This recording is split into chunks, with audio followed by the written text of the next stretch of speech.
The Biden administration's figurative stumble at its first high-level talks with China, of course, coinciding with the president's literal stumble boarding Air Force One today.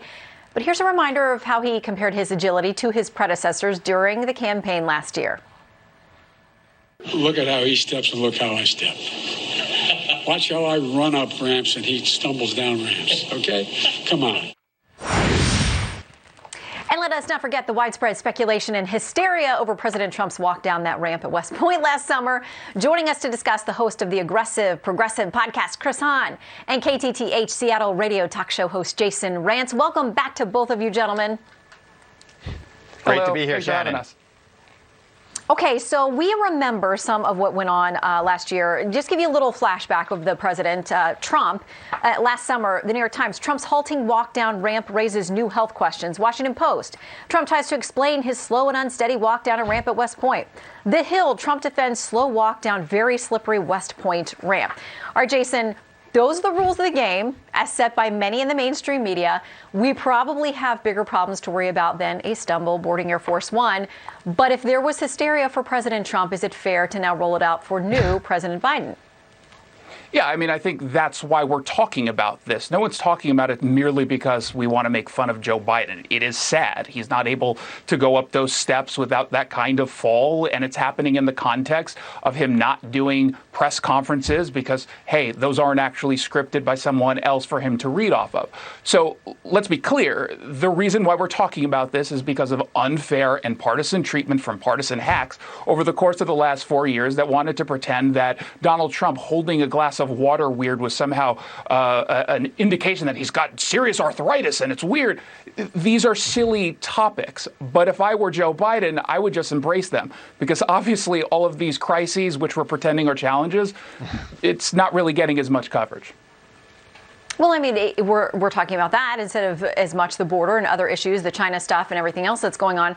All right, Chris, he's going to have this press conference on Thursday night. Everybody is very anxious to see, I'm sure from both sides of the aisle, what he's got to say, how he handles the questions. What will you be looking for? Is there pressure on him now that it's been built up and we know Thursday night's the big night for this first presser? I don't think there's any pressure on him at all. I think he's been delivering success after success for this nation. Over 100 million Americans have been vaccinated on his watch in just 58 days. We're going to open this country up by summer. He got his $1.9 trillion relief package passed, which is overwhelmingly popular.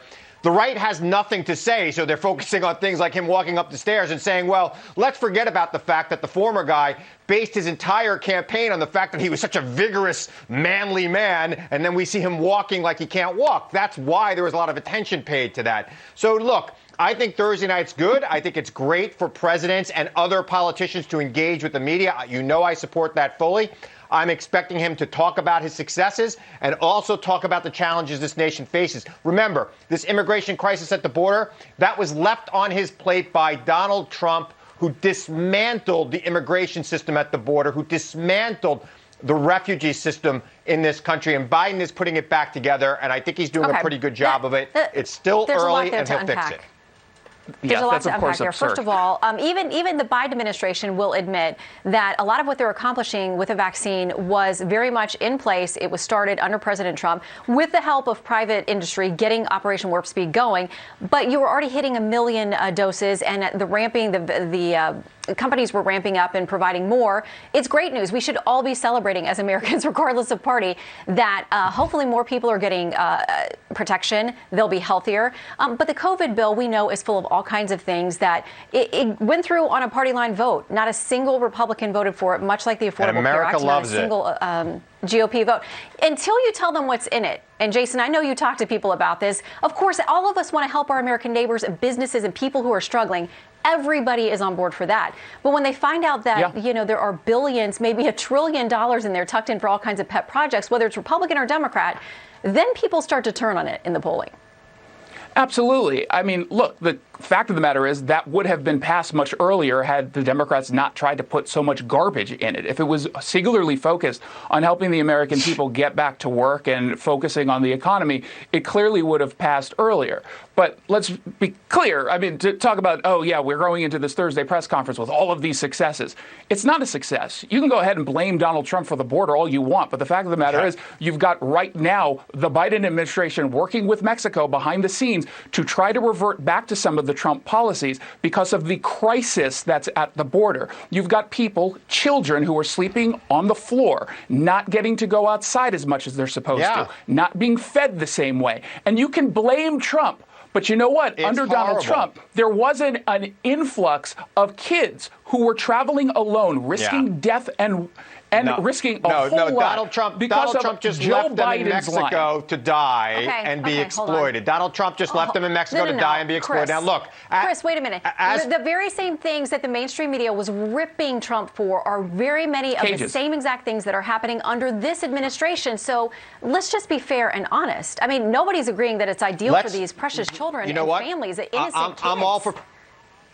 I'm all for fair and honest. Let's understand that Donald Trump put incompetence in charge of our immigration system, who are doing horrible things. And as for what's in the COVID bill that people, as for what's in the COVID bill that is some sort of pet project, I don't think aid to state and local government to keep nurses, firefighters, police officers employed is a pet project. I think it's something this nation needs. Republican and Democratic governors and mayors across this nation. What the Democrats have done. Governors, hold on. Governors and mayors across this nation of both parties fought for that aid. They knew it was necessary. I think giving money to people so that they could spend on food and on their children is not a pet project. I think it's something America demanded. And that's why this bill is overwhelmingly popular among Republicans and Democrats. Maybe not House Republicans or Senate Republicans, but regular people. Popular with Republicans. Okay, Jason, quick final word to you. Wrap it up. Yeah, I mean, look, if we're going to nitpick out of what is popular in this bill, and there's no doubt there's some stuff that's popular in this bill, but you're ignoring all the other stuff that you're pretending doesn't exist. Let's not pretend that the $1 trillion. We're talking about giving money, for example. Pension bailout funds, and some people feel like they should have been managed bailout funds too, and just selling the idea that you're giving money. I'm sorry, but selling the idea that you're giving money to the police, while at the exact same time you're fighting to defund them. The party that is trying to defund the police is the Democratic Party. I can name lots. We're talking about give a gold medal to cops who defended the Capitol during the insurrection that Matt Gaetz started. Oh, yeah. You guys are fighting for the police. You are gentlemen. You are gentlemen. Yes, we are. And so we're going to leave it there. Have a great weekend, Chris and Jason. See you both soon again. Thanks.